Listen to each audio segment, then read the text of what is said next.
در سایه قرآن. زندگی در سایه قرآن نعمتی است. نعمتی که ارزش و حقیقت آن را جز کسی که خود آن را چشیده باشد در نمی‌یابد. نعمتی است که بر عمر می‌افزاید و آن را پاکیزه و مبارک می‌گرداند. ستایش خدایی را سزاست که بر من بنده ناچیز منت نهاد تا روزگاری در سایه قرآن بیارامم و شیرینی نعمتی را بچشم که در زندگی هرگز نچشیده بودم. در این مدت از حلاوت نعمتی بهره مند بودم که عمر را افزون می سازد و آن را مبارک و منزه می گرداند.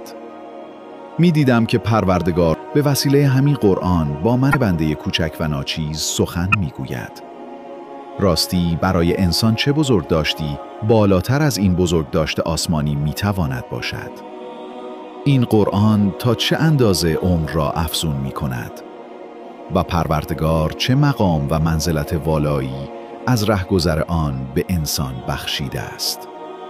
در سایه قرآن روزگاری آرام گرفته بودم و از آن فراز به جهالتی می نگریستم که در گستره زمین موج می زند.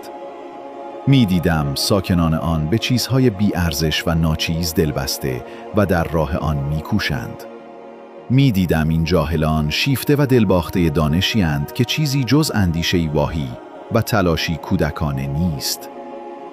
همانند مردی بزرگسال بودم که به بازی‌های بیهوده کودکان می‌نگرد و به سخنان پراکنده آنان که تازه زبان گشوده و حروف را نادرست ادا می‌کنند گوش می‌دهد. شگفت بودم. مردم را چه شده است؟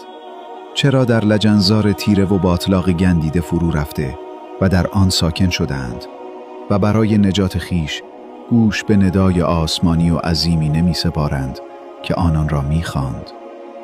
ندایی که عمر را افزون، مبارک و روشن می گرداند.